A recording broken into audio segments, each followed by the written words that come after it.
Hey nerds, Farmer Jesse here. Welcome to Growers Daily, your daily dose of ecological farming insight. It is Friday, September the 12th, 2025, and today we're talking about how to use the weeds around the property and can you compost materials right where you plan to plant. A lot of compost stuff this week, which works for me, and it's Feedback Friday, so let's garage rock our way into the show today. Let's do it.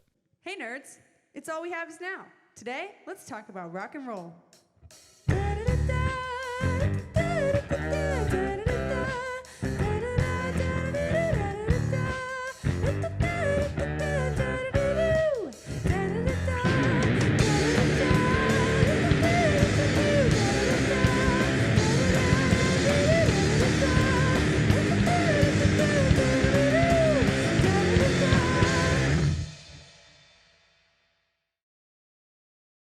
Okay, love it. That was the band All We Have Is Now, which you can find more of their work at allwehaveisnowband.com. Bandcamp and the other streaming services as well. We will link it in the show notes. Keep your theme songs coming all September to farmermike at no-tillgrowers.com. Also keep those 20-second farm videos coming too. Those have been really awesome this week. Thank you all. All right, happy Friday, everyone. I hope everyone has had a nice, productive week and you're feeling good about it. I had a so-so week got some winter kill cover crops in the ground and having got them well watered in as well using that Sumi soaker that Diego Fodor sent me. I know there's probably a limit on how much you can drag that stuff around the farm, but I wanted to try it in several different scenarios. And so far, so good. That one was on a little bit of a slope, so good to see that it works well there too. Also been cleaning up the Milpa-inspired patch and getting ready to get some cover crops in there. More on that perhaps next week.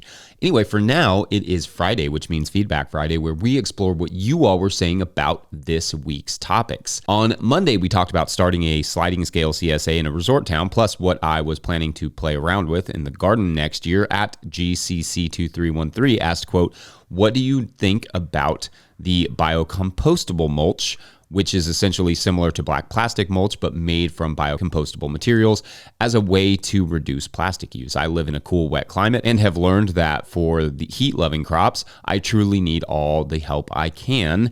End quote. So we've never used those biodegradable plastic mulches on our farm, and I guess partially that's because we've been certified organic up until about a year ago, and there weren't and still aren't any organically approved sort of plastic biodegradable mulches like that. Certified Naturally Grown does allow for some limited use of biodegradable plastic mulches. I don't have any super strong feelings about these. They contain some petroleum products, but each one is made a little different, so it's hard to make a sort of blanket statement there. I don't want to suggest that growers should or shouldn't rely on the types of mulches, and I think economically they are not always super easy to justify, but also sometimes the locally available mulches in an area are not exactly all that much better, sprayed hays and straws and such. So studies are not conclusive about how biodegradable plastic mulches affect soil health. It seems partially because the timelines of these studies are pretty short, a couple to a few seasons, and there are so many different products that break down in so many different ways on the market right now with different chemistry. So TBD on that, I guess. I'll keep watching it though and looking into it a little bit more for later segments because I do think it's interesting, and I would definitely like to understand a little better what happens when these things decompose. On Tuesday, we took a question about a potential urban farm startup using yards in Los Angeles, and I liked this edition from at MTLIANG. Just going to spell that one out. Who wrote, quote, urban farmer here, don't forget the constraints that insurance, zoning, and licensing might have on a business model with multiple yards. I had a tough time finding an insurance provider for my home-based urban farm and suspect it could be hard to find insurers that would cover multiple private properties. Residential zoning may restrict certain agricultural activities too. You might be able to farm a backyard, but not a front yard, for example. And in my jurisdiction, growing produce is exempt from having a city business license, but once I sell something with a sales tax, i.e. merch, plant starts, that triggers the business license requirement. Sadly, there is a giant chasm between growing food as a hobby and growing food as a for-profit business. These are not insurmountable challenges, and it's good to know them up front so you can design the farm operations around any legal requirements. Fortunately, all the people I've spoken with in our economic development and planning departments have been super helpful. At the end of the day, most cities want small businesses and will find ways to help them succeed, end quote. And I like that. I like like that last little bit there. There's definitely a where there's a will, there's a way, but also people wanting to help. And I think that farms and gardens are of a lot more interest than they were, like 10 or 20 years ago. So hopefully they get more support from those urban communities and community boards and all those things. But just in general, urban farmers are going to have more pressure to work on their business and community side, more so than rural farmers who have a lot more flexibility and freedom to do kind of what they want on their property. Insurance, though, that is something I had not thought of. So that's very interesting stuff. On Wednesday, we discussed different manures, like even cat and dog manures, and if it was okay to compost them. And like I said, technically it is, but a few commenters added something like what at Stephen Abel 1232 did here, quote, dog and cat manure specifically can carry some nasty pathogens, so if you use them in compost, it seems important that you do hot composting to kill those pathogens. I would not risk it around food in my garden, as I do not monitor the compost heat. I just let it age until I'm ready to use it, end quote. And I agree with that. And like I suggested in that episode, you should proceed with absolute caution if you're going to use pet manures. And also, that goes for every manure. In fact, with things like E. coli and listeria and salmonella, among others, chicken and other livestock manures come with no uncertain risks themselves. Pigs in particular, because we share many pathogens with them. Just see the movie Contagion for info on that. They too have exceedingly risky manure. Although I think the USDA and etc. overdo it sometimes on how they treat these things. It is not without merit. Manures can contain human pathogens regardless of the animal. So just because you can use pet manures or any manures doesn't mean you can do it willy-nilly. No matter what manure you add to your compost, it should be taken seriously and composted properly, 100%. Also that day I talked about adding biochar to compost and mentioned you need to consider your carbon and nitrogen ratios. At SlapLapDog noted, quote, does biochar really interact in the carbon nitrogen composting process? If so, how is it a stable kind of carbon? I feel like you might be wrong about this one, end quote. And that's a great question. The answer is that it does interact. Biochar is mostly a stable carbon, meaning it won't decompose, like potentially for thousands of years. But it's said that something like 10 to 30% of biochar can be degraded in composting, depending on how it was made, from what, etc. So that means it can be added as a source of degradable carbon or added to the degradable carbon.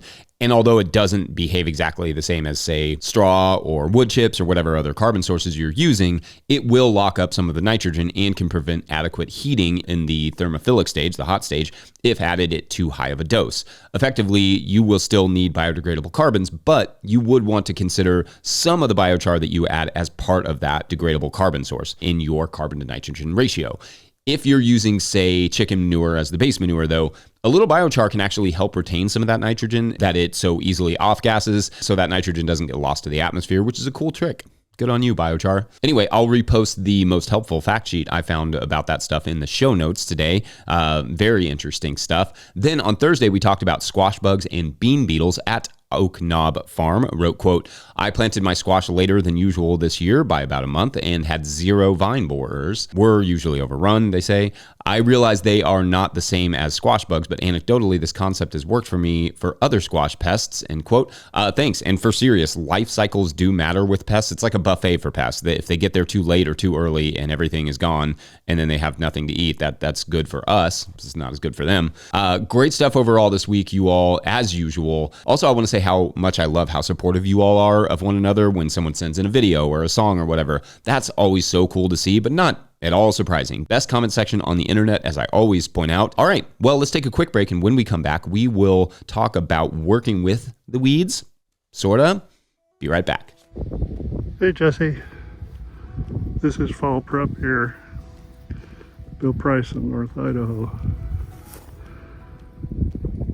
Lots to grind up, a lot of browns. I do have old grass, so there's a question for you. Does old grass, when it's green, still have good nitrogen? Thank you. Today's episode of Growers Daily is brought to you by Farmhand. Farmhand is the virtual assistant built for farmers, helping CSAs scale sales, run error-free fulfillment, and deliver 5-star service. Whether you're at 100 members or 1,000, Farmhand helps you grow without burning out. You've heard us and our farmers right here on Growers Daily. Explore farmer wins and learn more at farmhand.partners/no-till. That's farmhand.partners/no-till. All right, back to the show. If you, the listener or viewer, are enjoying this podcast, getting even a small amount of value from it, consider supporting our work over at patreon.com/no-till-growers. Is this work worth $2 per month to you? Maybe $5? Do you get $5 worth of value out of it? I hope so. That would be great. I will try to get to questions from everywhere that questions come in, but I will always, as a bonus, get to your Patreon questions. Now, today's Patreon question comes to us from Patreon member Bill Price, who writes, quote, "How I learned to stop worrying and love the weeds." I love that you gave your comment here a title, Bill. That's great. Bill writes, "Hi, Jesse. I'm curious about your thoughts on making weeds useful. Here in northern Idaho, it is actually very dry. I don't think we've had appreciable rain in over 120 days. Feel that. The grass is dry and dormant, and that source of compost green is not available. On our ground, we do have lush growths of Canada thistle. I've battled it for a decade to no avail. Lately, however, I've let it grow tall and flower. Bees love it. And then I side it for composting before it sets seed. Its deep roots ensure it's always green, no water required, and it produces copious amounts of biomass. Obviously, this isn't a cropping area, but on a fence line and building borders, maybe it's something best to work around and with problems rather than consistently fighting them. Do you have other examples of useful weeds/pests? Thanks as always for your work here. Bill Price." End quote. All right, Bill, great, fun question here. And I fully support using the green stuff around you, even if it is considered a weed for something like composting, mulching, or making biochar, etc. I wish I had a flail mower collector myself and a tractor so that I could, retain all of my grass clippings and my once a year, pasture mowing for compost production or potentially mulching. Now, as you point out, the weed seeds issue here is real, especially for something like Canadian thistle, which has been a subject of many farmer nightmares over the years.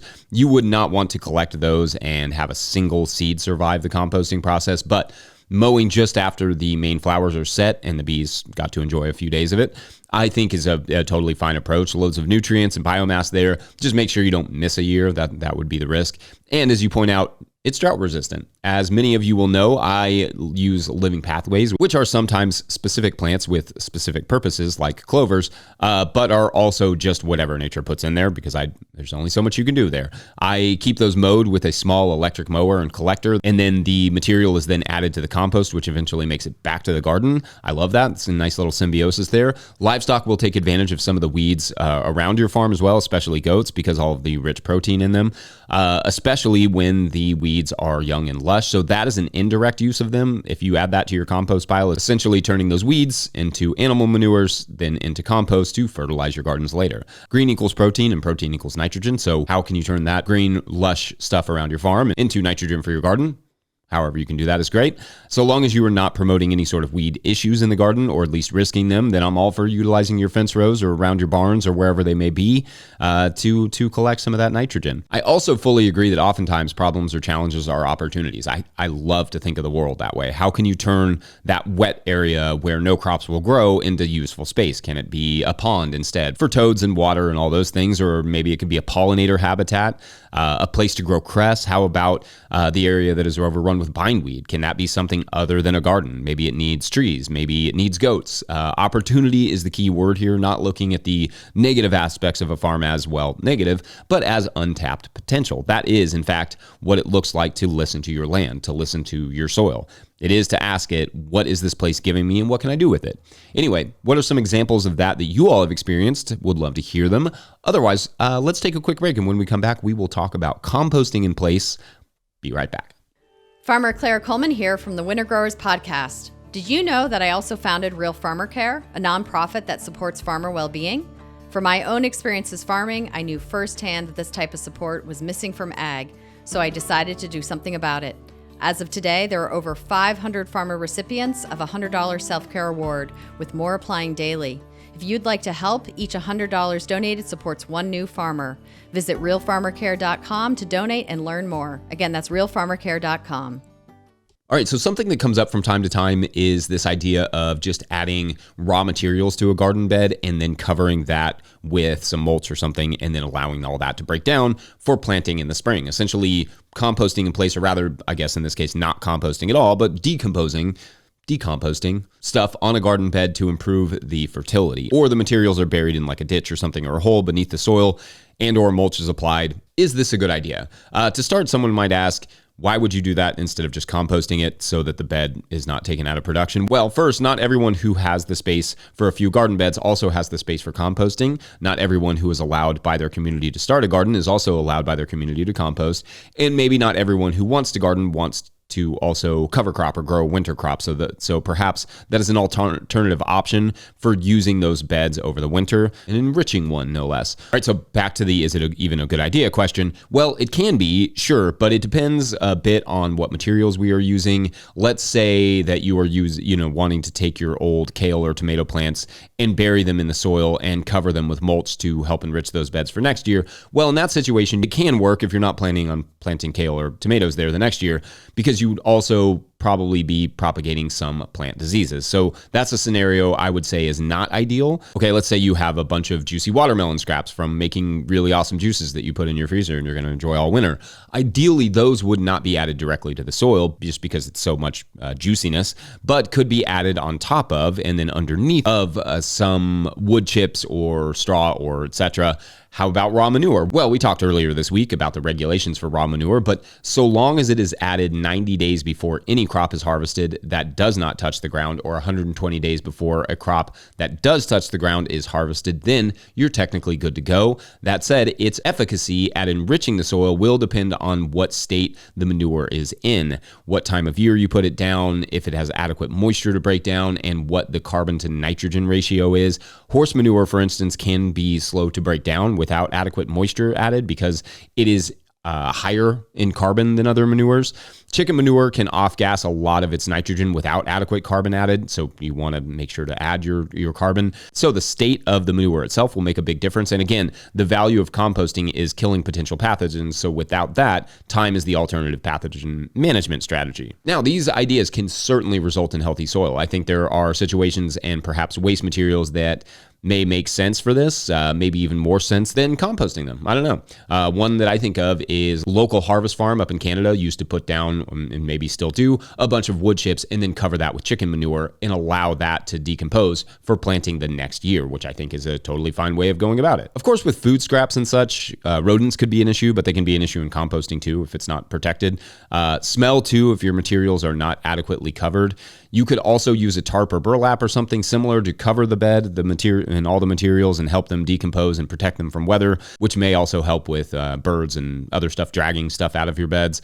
Composting is nice because it kills pathogens and some pests, and it's fast for larger material, not to mention it's relatively containable. But decomposing materials where you plan to plant, as long as the disease factors are mitigated for human pathogens and plant pathogens, then I don't inherently see any issues with it. If it makes sense for you and you were trying to balance your nitrogenous stuff with carbon and keeping it from stinking up the place, then I say it's fine. What say you all? Otherwise, that, friends, is our week. Poof, just like that. But before we go, we're going to take a quick word from our friends and frankly longtime supporters at Rimmel Greenhouse Systems. Whether you're growing tomatoes for market, flowers in the spring, or vegetables for your family, growing in a high tunnel protected from the weather provides the right environment for a harvest you can count on. Rimmel greenhouses are strong, durable, and easy to assemble, offering the quality you need to grow productively year-round. The team of experts at Rimmel Greenhouse Systems will be your trusted partners to ensure you get exceptional value from your greenhouse or high tunnel investment. Visit Rimmel.com today to get growing. Don't forget, No-Till Growers is now officially a nonprofit 501c3, so donations are tax deductible and greatly appreciated. You can learn more about how to do that and maybe get your end-of-the-year tax break over in the show notes. Please make sure to like and subscribe and or follow wherever you are getting this podcast. That's an easy way to help us out as well. Enormous thank you to Racing Louisville, Brighton FC, Lou City, FC Cincinnati, and all the other teams that will entertain me this weekend, like I guess my children's teams. But also enormous thank you to all of our show sponsors. And if you'd ever like to sponsor this show, you can reach out to Farmer Michelle at no-tillgrowers.com. Huge shouts to Willie Breeding for the theme music and Mike Hilbert for the production help and editing, and the band All We Have Is Now for their music. Also, speaking of music, shouts to Epidemic Sound for the background music that you can hear. Skipping my coffee break. Pick up a hat or a copy of my book, The Living Soil Handbook, at no-tillgrowers.com to support our work. Big thank you to everyone over at patreon.com/no-tillgrowers, where at a certain level, or if you just bump up from one level to another, or you sign up in the month of September, you get a shout out on the show. So big shout outs today to Kyle Richardville, Patrick Weaver, Alex and Oliver, Bill King, Chris Yates, and Ian at Grindstone Farms. So back to our class president, Amy. She is furious, outraged. How can this new kid, this new troll, no less, thinks she can just walk in here and take Amy's presidency.